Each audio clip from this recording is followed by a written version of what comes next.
An infinite sequence is a function whose domain is the set of positive integers. I'm using this z figure for integers. The function values a1, a2, a3, dot, dot, dot, out to the general term an and beyond. That's the telltale sign that we're dealing with an infinite sequence, is we have dot, dot, dot, which means continue to substitute in positive integers forever.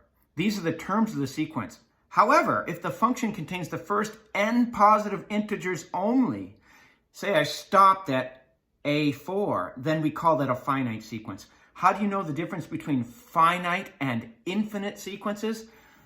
Infinites have dot, dot, dot, and finite sequences end. They stop. There's no dot, dot, dot. Here's a good example. Write the first four terms of this sequence. They give us the general term. We love this general term. If we have the general term, we can substitute in any positive integer for n and tell what the term will be. So the first four terms, given no other instructions, we're going to assume that the first term is a1, which is 3 times 1 minus 2, which is 1. a2 is 3 times 2 minus 2, which is 4. a3 is 3 times 2 minus 2, which is 3 times 3 minus 2, which is 7. And a4, which is 3 times 4 minus 2, and it gives us 10. So our sequence is 1, 4, 7, 10.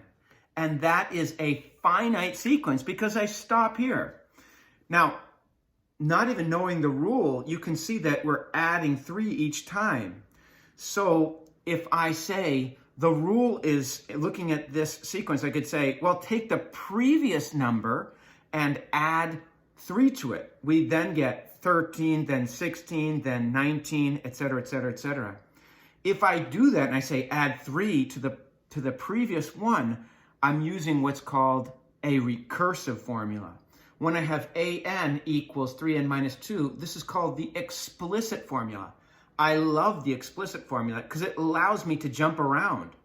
If I have this explicit rule, then I can immediately jump to the 1000th term, which is 3 times 1000 minus 2, which is 3000 minus 2, which is 2998. Isn't that wonderful? I could even pick the 10,000th term or the 100,000th term or whatever term is your favorite term. Here's another example. Write the first four terms of this sequence. They give us the general term again. It's an explicit formula. So a1 is 3 plus negative 1 to the 1. Now, this is going to be an important concept for us. If the negative is inside the parentheses, we're saying whatever's inside the parentheses to that power. So this is 3 minus 1, which is 2. Not so bad. When we put a 2 in there, we get 3 plus negative 1 squared, which is negative 1 times negative 1, which is positive 1 plus 3 is 4. a3 is 3 plus negative 1 squared. I'm sorry, to the third power. I did that again. So this is negative 1 times negative 1 times negative 1, which is negative 1 plus 3 is 2. a4 is 3 plus negative 1 to the fourth power. Now again, any negative to an even power is going to be positive, provided that negative is inside the parentheses. Negative 1 times negative 1 times negative 1 times negative 1 is positive 1 plus 3 is 4.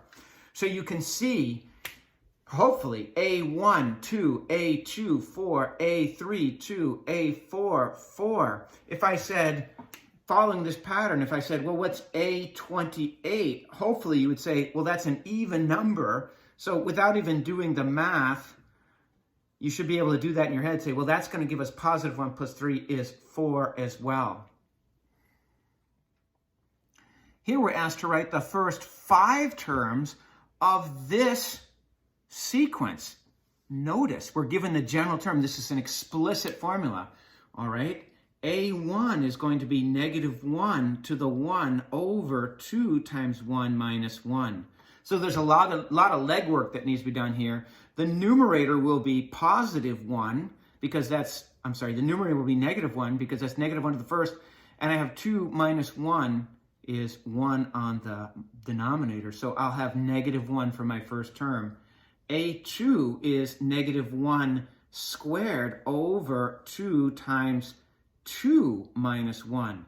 So again, a negative inside the parentheses squared is a positive over 2 times 2 is 4 minus 1 is 3.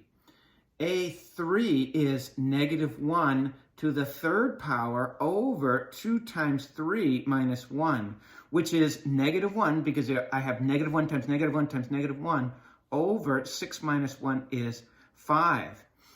A4, if I may go up here, is negative 1 to the fourth, which will give us positive 1 over 2 times 4 minus 1, which will be 1 over 8 minus 1 is 7.